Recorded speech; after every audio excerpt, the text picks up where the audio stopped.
नमस्कार दोस्तों। आज हम लोग subject energy and environmental engineering का एक और इम्पोर्टेंट टॉपिक समझेंगे जिसका नाम है इन्वायरमेंटल इथिक्स। याद रखना है आप लोगों को, इस तरह के टॉपिक आपको रटना नहीं है। जो मैं समझा रहा हूँ उसको ध्यान से सुनना है, फिर जो समझ में आता है उसी तरह आपको एग्जाम में एक्सप्लेन करके आना है। चलते हैं, आज का टॉपिक स्टार्ट करते हैं। अब आप लोग ध्यान से सुनेंगे। Environmental ethics. इन्वायरमेंटल एथिक्स एक फिलॉसफी है। इन्वायरमेंटल एथिक्स एक फिलॉसफी है जो हमारे मतलब मनुष्य और इन्वायरमेंटल से जुड़े नॉन ह्यूमन कंटेंट्स जैसे सूक्ष्म जीव, एनिमल्स, इन सब के रिलेशनशिप को बताता है और बताता है कि हम लोगों के बीच में कैसा रिलेशनशिप है। हमारे लिए नॉन ह्यूमन कंटेंट्स और इन्वायरमेंट की क्या वैल्यू है और इनके प्रति हमारी क्या नैतिक जिम्मेदारी है। क्योंकि हम लोग देख रहे हैं, मनुष्य या हम बोल सकते हैं हम लोग जो डेवलपमेंट कर रहे हैं उसमें सबसे ज़्यादा इन्वायरमेंट को नुकसान हो रहा है। पेड़ पौधे काटे जा रहे हैं और जब पेड़ पौधे काटे जाते हैं तो उन पर, या ऐसा कह सकते हैं जो जंगल नष्ट हो रहे हैं, जंगल को हम लोग ख़त्म करते जा रहे हैं, उन पर बहुत सारे ऐसे नॉन ह्यूमन कंटेंट्स हैं जिनका जीवन डिपेंड है। जैसे हमारे एनिमल्स हैं, सूक्ष्म जीव हैं, जंगल में रहने वाले जो जीवन यापन करते हैं, ऐसे कुछ जानवर हैं जो बिल्कुल पूरी तरह डिपेंड हैं। जैसे ही हम लोग इन्वायरमेंट को नष्ट करते हैं, जंगलों को नष्ट कर रहे हैं, पेड़ पौधे काट रहे हैं, उनका जीवन वहीं पर खत्म हो जाता है। तो जो इन्वायरमेंटल एथिक्स है ये ऐसे ही क्वेश्चन उठाता है, क्या आने वाली पीढ़ी के लिए जो हमारा इन्वायरमेंट है उसको संरक्षित करना जरूरी नहीं है, और यदि जरूरी है तो क्या हम लोग ऐसा कर रहे हैं। कहने का मतलब, क्या आने वाली पीढ़ी के लिए इन्वायरमेंट को संरक्षित सुरक्षित कर रहे हैं।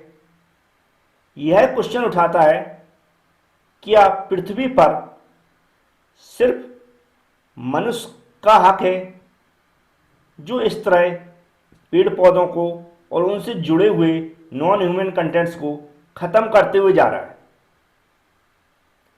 अगर ऐसा नहीं है तो फिर हम लोग ऐसा क्या कर रहे हैं, क्या उनके लिए ऐसा उनका जो हक है उनके लिए छोड़ रहे हैं।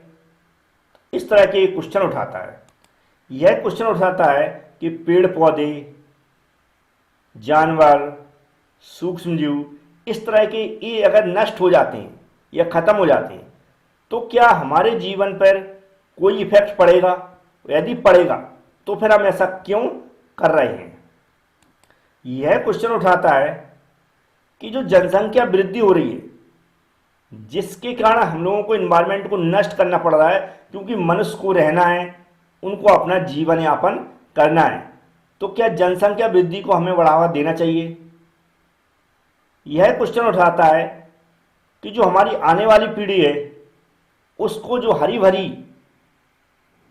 इन्वायरमेंट है क्या उनको मिलना चाहिए। वो मिलना चाहिए तो क्या हमारी उनके प्रति कोई जिम्मेदारी बन रही है, क्या हम लोग उसको निभा पा रहे हैं।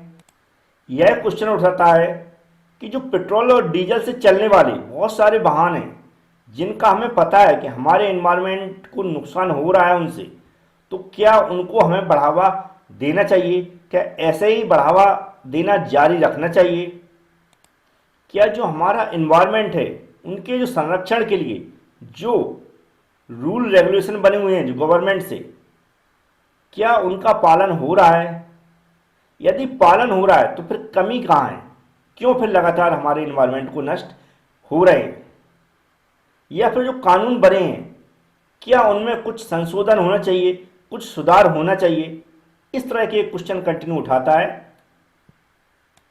और जो हमारा इन्वायरमेंटल पॉल्यूशन है, चाहे वो एयर पॉल्यूशन हो, चाहे वाटर पॉल्यूशन हो, सॉइल पॉल्यूशन हो, क्या इस पर रोक लगना चाहिए, इससे क्या नुकसान हो रहे हैं और क्यों रोक लगना चाहिए, इन सब के प्रति हमारी क्या रिस्पॉन्सिबिलिटी है, इस तरह के क्वेश्चन उठाता है इन्वायरमेंटल एथिक्स। तो इस तरह मैंने जो समझाने की कोशिश की आपको, इस तरह के आपके दिमाग में भी जो हमने समझाया उससे रिलेटेड जो भी क्वेश्चन आते हैं इन्वायरमेंट के और हमारे और एनिमल्स के जो रिलेशनशिप के बारे में, आपके दिमाग में जो भी आएगा उसको आपको एक्सप्लेन करना है और अच्छे से समझाना है, जैसे मैंने समझाने की कोशिश की। अब इसके सॉल्यूशन है, जो सिंपल सॉल्यूशन है वो हम सब लोग जानते हैं, उनको मैं फिर से बताता हूँ तो आपको और अच्छे समझ में आ जाएगा। तो जो इन्वायरमेंट है उसको संरक्षित करने के बहुत सारे उपाय होते हैं, जैसे कि पॉल्यूशन के प्रति हम जानते हैं वेस्ट मैनेजमेंट हो गया है। जो भी हम देखते हैं नगर निगम की गाड़ी वगैरह आती, तो हमें हमारी जिम्मेदारी है कि जो हमारा कचरा है उसको प्रॉपर ढंग से हमें कहीं भी नहीं फेंकना है। पॉलीथीन वगैरह का यूज करके कहीं भी फेंकते हैं, इससे हमारे इन्वायरमेंट को नुकसान हो रहा है। नॉन पॉल्यूटिंग, प्रदूषण ना करने वाले तत्वों का यूज, पेड़ लगाना, सभी जानते हैं। जो जंगल में अवैध शिकार हो रहा है उस पर रोक लगाना, जल संरक्षण, कचरे को समुद्र मतलब समुद्र ही नहीं, कहीं भी जहाँ पर पानी के स्टोरेज होते हैं वहाँ पर हमें नहीं फेंकना चाहिए। और जो कचरा हमारा रिसाइकिल हो सकता है या कुछ ऐसे केमिकल्स होते हैं जो रिसाइकिल हो सकते हैं, उनको क्या करना चाहिए, रिसाइकिल होना चाहिए। हवा में जो हमारी एयर पॉल्यूशन कर रहे हैं ऐसे तत्वों को हवा में जाने से रोकना चाहिए। तो ऐसे बहुत सारे टॉपिक्स हैं जो आप लिख सकते हैं। और बस इस तरह के हमें क्या करना है, जो मन में टॉपिक आते हैं जैसे मैं पहले ही बता चुका हूँ, उस तरह के हमें एक्सप्लेन करना, और एक्सप्लेन बहुत अच्छे से करना आना चाहिए। बहुत सारा ऐसा डाटा रहता है जो हो सकता है आपको लग रहा हो कि हम लिखेंगे कैसे, भूल जाते हैं। तो पीडीएफ मैंने प्रोवाइड कराई है, खासकर एबी क्लास एप्लीकेशन से जो भी स्टूडेंट स्टडी कर रहे हैं वहाँ पर पीडीएफ मौजूद है, वीडियो के साथ अटैच है, और एक पीडीएफ कोर्स भी है, उसमें भी आपको मिल जाएगी। तो काफ़ी डिटेल्स 2-2 3-3 पेज में मैं एक टॉपिक को एक्सप्लेन करता हूँ वहाँ पर, हिंदी इंग्लिश दोनों भाषाओं में। उससे होता क्या, वहाँ पर आपको उसको रटना नहीं है, अच्छे से पढ़ लेना है। जिस तरह मैंने समझाने की कोशिश की वहाँ पर इसी को और डिटेल्स में लिखा होगा। जब वो डिटेल्स आपको और पढ़ने को मिलेगी तो हो सकता है आपको याद भी रहेंगे बहुत सारे टॉपिक कि मैंने क्या समझाने की कोशिश की, तो आप इसको और अच्छे से एक्सप्लेन कर पाएंगे। Thank you friends.